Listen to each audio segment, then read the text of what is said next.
Hello everybody, welcome back to my sunroom here in East Tennessee. Today I'm going to be cutting the spikes off of my complex hybrid Phalaenopsis orchids.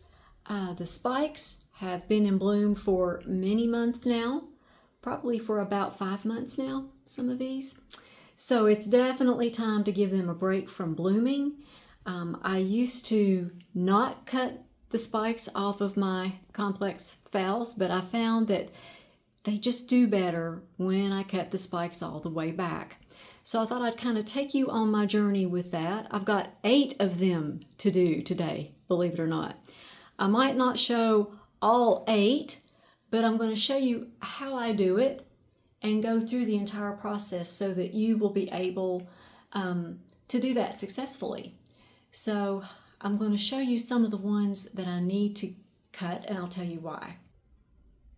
Okay, this is my phal Fuller Sunset. As you saw, the other side of this spike was absolutely beautiful, but the flowers are starting to fade on this spike. And then here on Phal Sogo Tahiti Sunset, you see, these blooms are starting to fade. It's time to cut them back. See here on Chin's in Diamond, these have already gotten old. So I found that they bloom better for me when I go ahead and cut the spike all the way back. I like the show. I like the way that the blooms show better this way as well. So let's get started on cutting back some spikes. And the first thing I start with is I start with sterilized scissors. These have been in alcohol, and they've soaked in the alcohol for quite a while. I don't know, I like to soak them for 20 or 30 minutes before I start this procedure, and then I sterilize them between each orchid.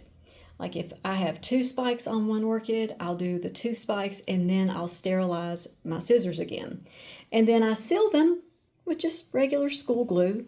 And another thing I do is between each orchid, as I'm sterilizing the scissors, I also wash my hands because I apply the glue with my hands. So I wash everything, make sure it's clean before I start with the next orchid. Okay, here's my Phal Fuller Sunset that I showed you before. And I'm going to go all the way down as far as I can without damaging the leaves, which is about right there.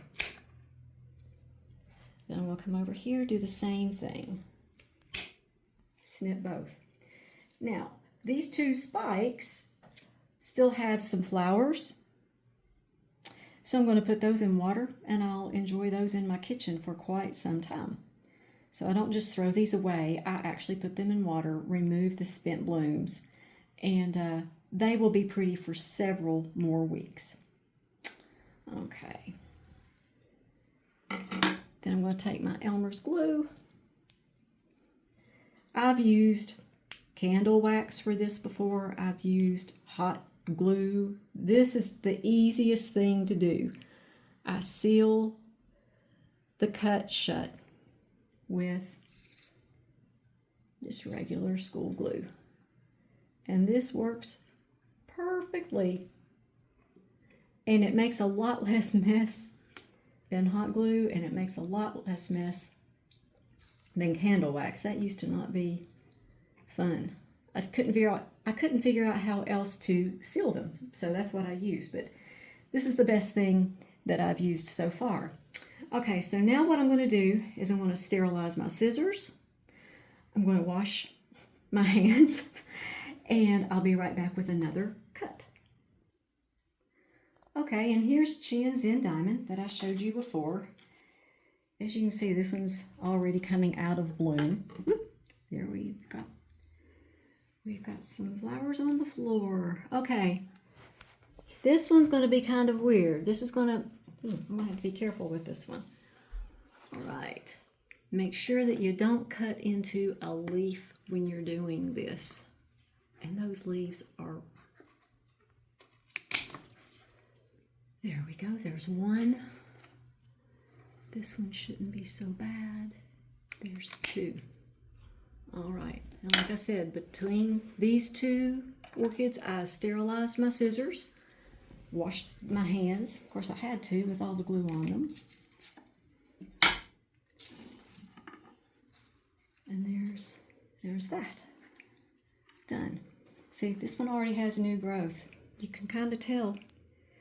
The flowers will start to fade when the new leaves start. So that's a good gauge.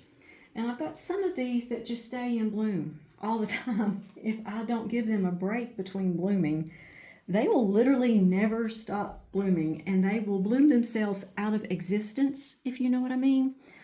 I've had a few of them that before I started doing this every year, they just stayed in bloom all the time, and some of the leaves started really fussing about it. They did not like being in bloom for that long, and these are old plants, and yeah, I just like to make sure they have a break from blooming.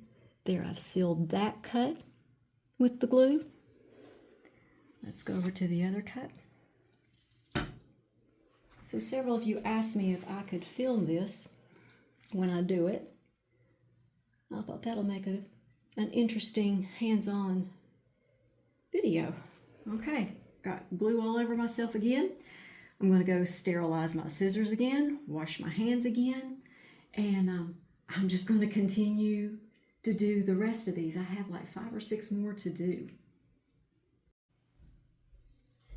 And I've got a few phals that I'm not really sure if I'm going to cut the spikes back quite yet on. This, of course, is my beautiful Phal Magic Art.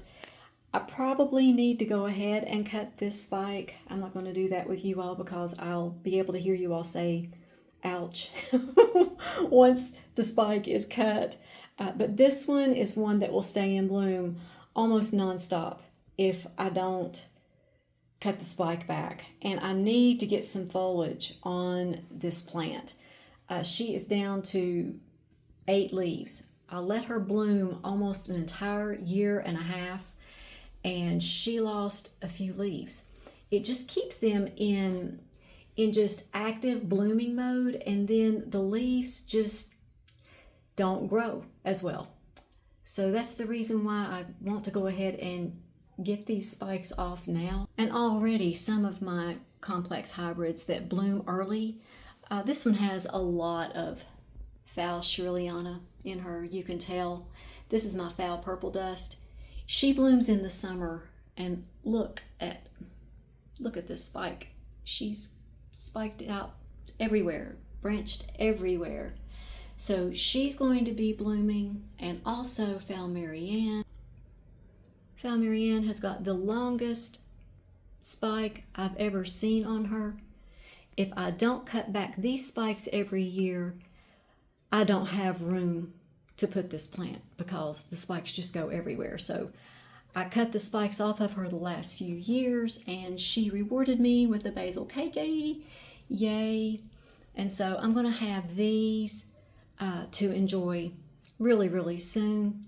So I need to go ahead and let the others have a rest while these come into bloom.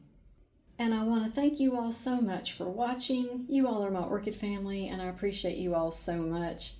I also want to give a shout out to my sponsor, the Orchid Supply Store, who supplies all of the bark, all the moss that I need. Orchid pots, some of the plants that you see in my sunroom are from the Orchid Supply Store. And don't forget, when you order from the Orchid Supply Store, to use my coupon code AMY for a 12% viewers discount, and you also get free shipping in the United States. And before I end the video, I'd love to say the blessing over you, your families, and your plants. May the Lord bless you and keep you. Make His face shine upon you and be gracious to you. May the Lord turn His face towards you and give you peace. You all make it a great day. We'll talk to you next time.